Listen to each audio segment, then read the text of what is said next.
Our first speaker of the day is a fellow Skyhawk. It is an honor for me to introduce Joey Ellis, who is the Director of Youth Services at TNSTEP. Joey will be giving us an overview of TNSTEP transition support and services. Transitioning from high school to adulthood is an exciting time in a young person's life. This session will walk you through how TNSTEP can connect youth and their parents to much needed support and resources, while also providing much needed training to prepare students for life after high school.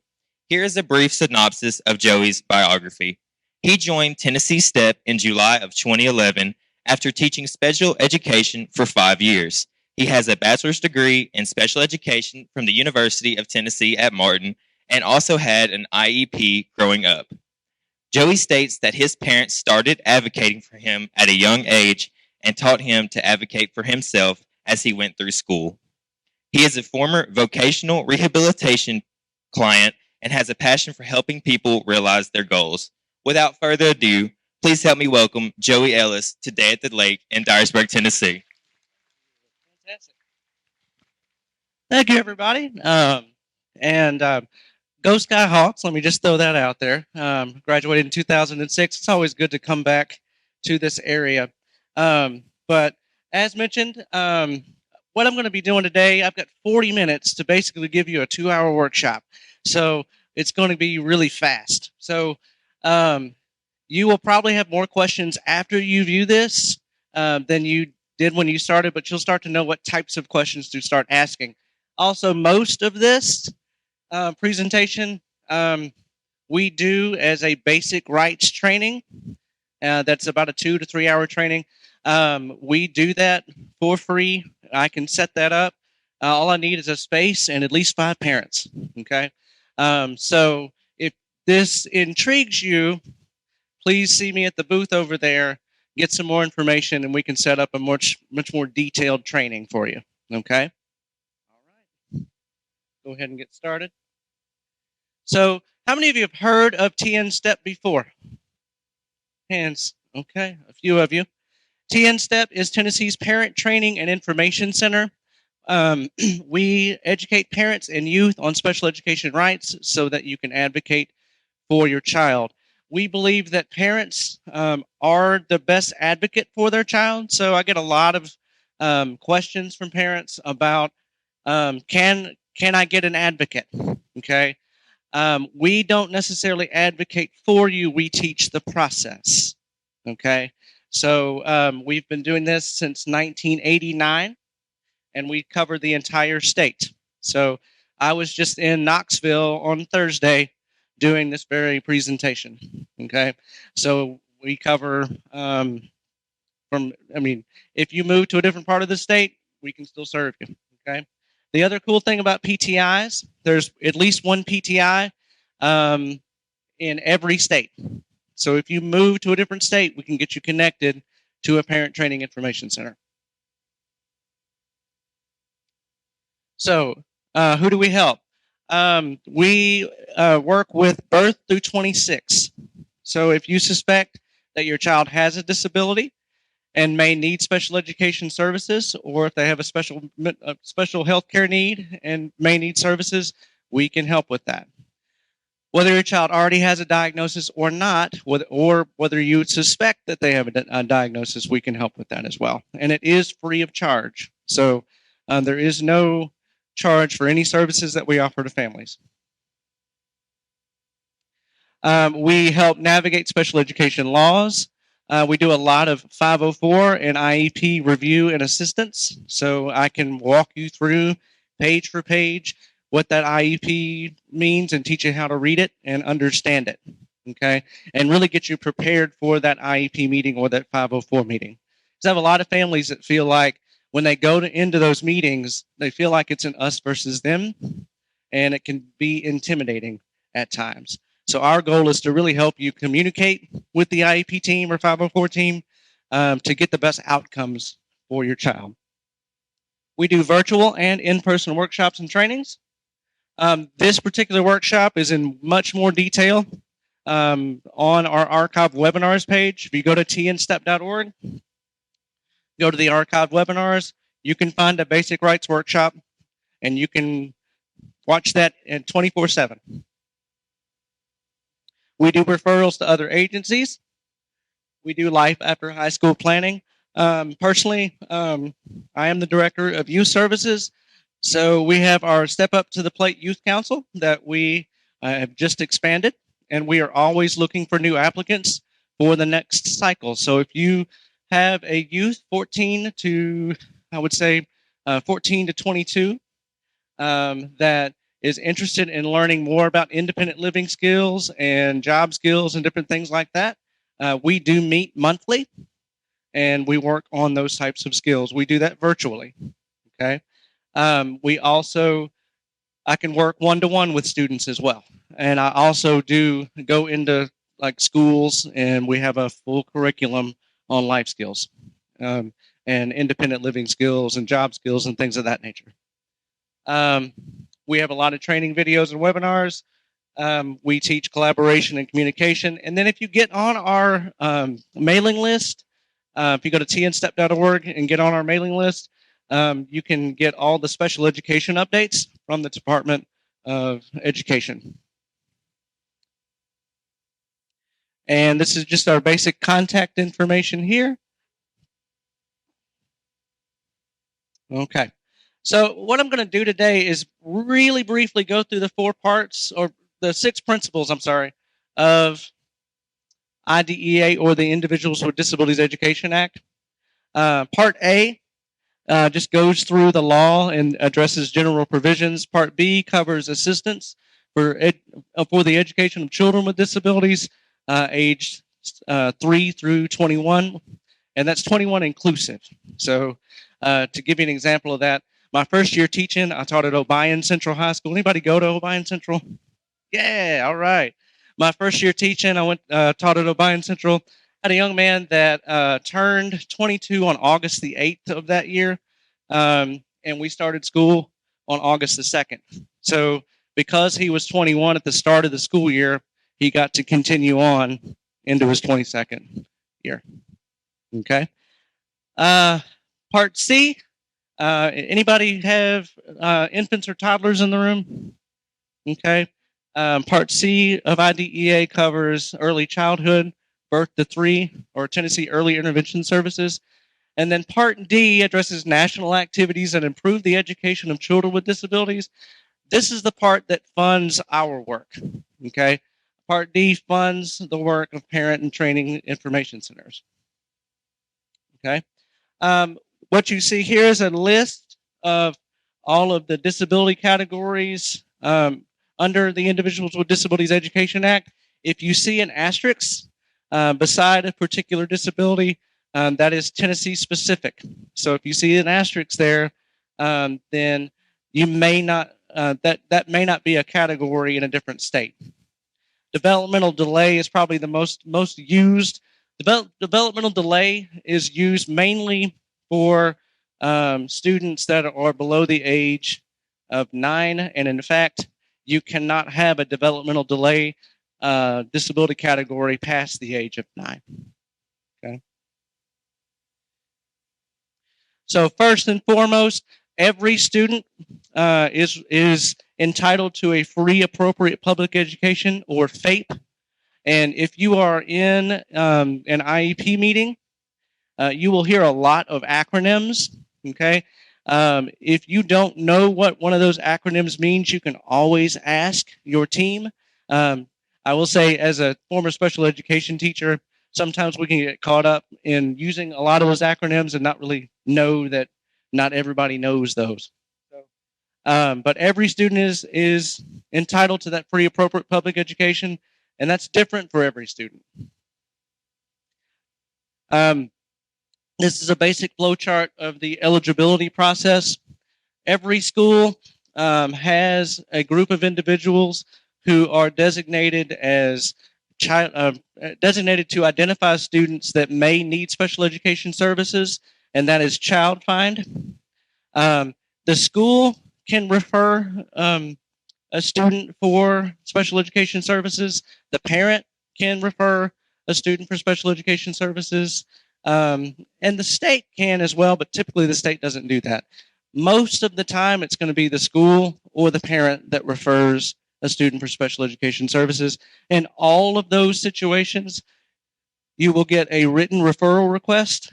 And then in order for the evaluations to begin, you do have to sign informed consent, letting you know what types of evaluations are being completed.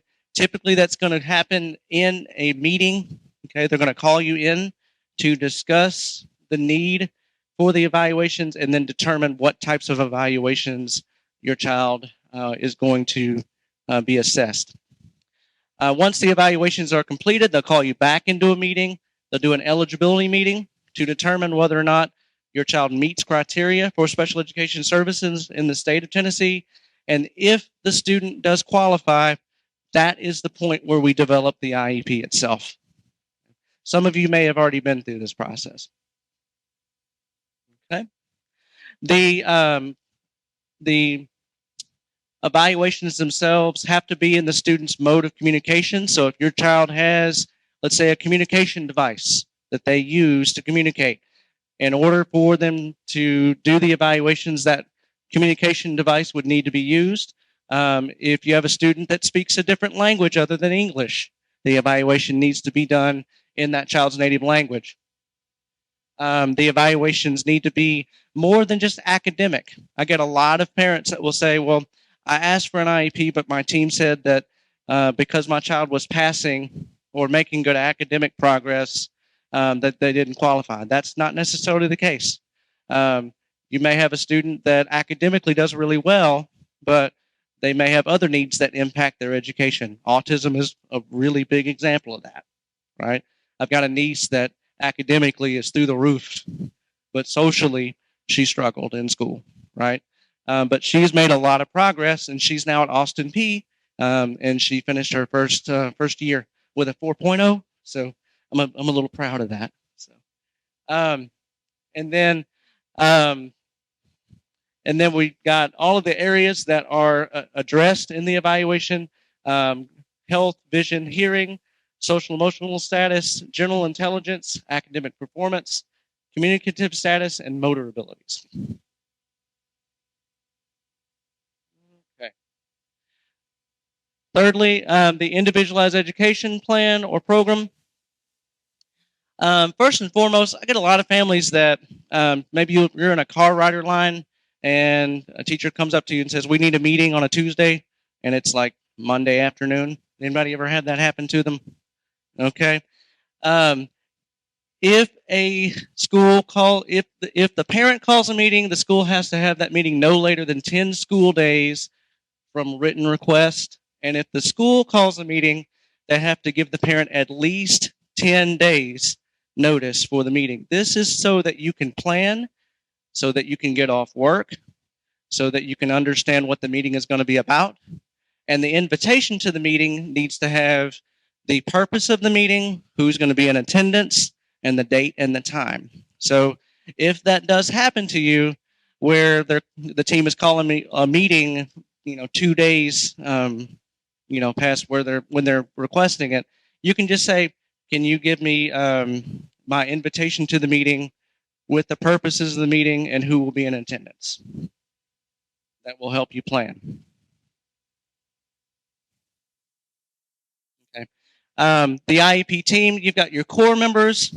Your core members are going to be at every single IEP meeting.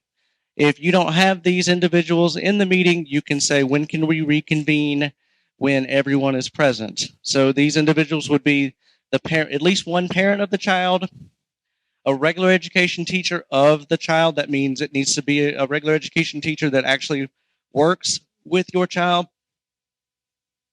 A general education teacher of the child, again, a gen ed teacher that, a special education teacher that works with the child. Typically, that's going to be your file manager or the person who writes the IEP. And then an LEA representative. Typically, that's going to be your principal or your vice principal or somebody from the board office, maybe a special ed director. But those individuals need to be at every single IEP meeting. The situational members, depending on the meeting, you might have one of these individuals here. If you're going through the evaluation process, then you'll need an evaluation interpreter. That's going to be your school psychologist typically, somebody who's going to interpret the results of the evaluations themselves. You can invite anybody you choose to an IEP meeting. Okay, if you've got an outside service provider, maybe an outside speech therapist or a physical therapist or an occupational therapist that you're doing beyond school, they have good knowledge of your child, so they can be in the meeting. I've had parents who will bring their best friend with them to take notes. I've had parents I had one family bring their pastor with them just to calm them down. Okay, that works for them. But anybody that you bring to the meeting that isn't a member of the team on a regular basis, they do not have decision-making power. So, for instance, if I were to go to a meeting, I don't have decision-making power. I'm just there to help you articulate your concerns. And typically, if I'm going to a meeting, it's because, we've tried different strategies and those strategies aren't working. So I go in and try to help you communicate that. Okay. The child, whenever appropriate. If the child is turning 14, how many of you have a student who's turning 14 or maybe beyond 14? That is when we start in the state of Tennessee. We start the process for transition services. So that student needs to be a part of that meeting. We tell our students at the Step Up to the Plate Youth Council all the time, nothing about me without me. What do you think that means? Anybody? It means that if a conversation is being had about the student's future, that student needs to be a part of that conversation. Okay. And it's good to have the student come into those IEP meetings even before that, because a lot of students, they go into these meetings and there's a bunch of adults around and they feel like they're in trouble, right? But if they're exposed to the IEP meeting process early, then they can understand that this is about them, right? And then transition service participants, this could be somebody who's going to help with employment. It could be somebody like a vocational rehabilitation counselor. Any of those individuals may end up coming to the meeting. Least restrictive environment. This is a big big deal here. We want to make sure that every student is educated in the general education environment as much as possible and only removed from the general education environment if we've exhausted everything that we can possibly do. This is different for every student, okay? So if you go into a meeting and they say, well, Joey's going to be in the life skills classroom and we haven't even started talking about the IEP, then we need to tell the team, hey, let's go through the document, and then we can determine what that least restrictive environment is going to be. So special education is not a place, it's a service, okay? And again, this is going to be different for every child. It is something that is determined at least once a year, and we've got to design the IEP around the student's individualized needs. Okay, so we teach a lot around communication. First and foremost, TNSTEP is not against school districts at all. In fact, we try to bridge that gap of communication as much as possible. So before the meeting, you want to familiarize yourself with special education laws, rules, and regulations. I have a lot of families that will go into meetings with 50 different concerns. If you go into a meeting with that many concerns, you're probably not going to be able to get that addressed within one meeting. Typically, you want to condense that down to 3 or 4 main concerns so that you can get those addressed. Get those in writing also. And then the IEP itself, you can call an IEP meeting at any point. If you call an IEP meeting, that team has to have that meeting within 10 days. So you do not have to wait on the school district to call the one meeting that they're required to have in a year. Okay, so if you have a concern, you don't have to wait till the annual meeting itself. Okay, it's not set in stone. You also do not have to sign anything the day of the meeting. You've got 14 calendar days until it goes into effect. It doesn't matter if the IEP is about to run out. That's not your concern. That's the school system should have had the meeting before that time. So you do have 14 calendar days until it goes into effect. I have a lot of families that will just take that IEP home in draft form and go over it and just make sure that everything is written in it. Okay. It will go into effect on the 15th day if you don't sign it or if you don't file due process. I wouldn't file due process unless you've exhausted everything that you can possibly do. Okay. But again, it's not a race. You can take time to look it over. That's the parent participation parts. Okay. Also, just the chain of command. You want to advocate at the lowest level possible. So if you have a concern, definitely talk to your teachers, talk to your principals, talk to the school board representatives. And then if you absolutely have to file a complaint, the information is here.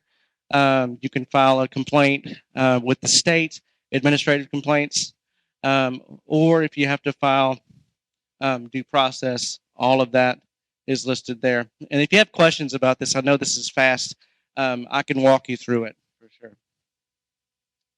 And then the last but not least, how many of you get these procedural safeguards at every single IEP meeting? Okay, a lot of districts have moved to doing that. All they're required to do is give it to you at least once a year. So you don't necessarily have to take it every time they offer it to you, but it does have a lot of really good information. So you do want to make sure that you are reading through that procedural safeguards manual and making sure that you're up to date on any changes that are being made.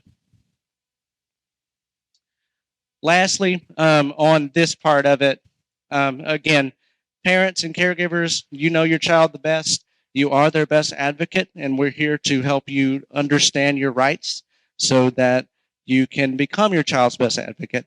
So if you have questions, please let me know. And, you can always give me a call. I have information at the booth there. You can get brochures, different things of that nature. So, all right. And then we do want to briefly mention our TNSTEP Youth Council. And then we do have a social media, TNSTEP Youth. If you go to @TNSTEP Youth, you can follow our Instagram and social media accounts and stay up to date on all the activities that we're doing. And if you have a youth that could use some independent living training, some job skills training, how many of you have youth that could use that? Okay. I can definitely work with them individually, but we do have that council. We're always looking for new applicants for the next cycle. Okay. Right now we have, I think, 6 youth that are on that council. We're always looking to grow it. So if you are interested in that, come see me. Okay. All right. And then this is all of our contact information. And then, Marsha, if you want to send out this presentation to the individuals, we can definitely do that. Okay. All right. Thank you, everyone.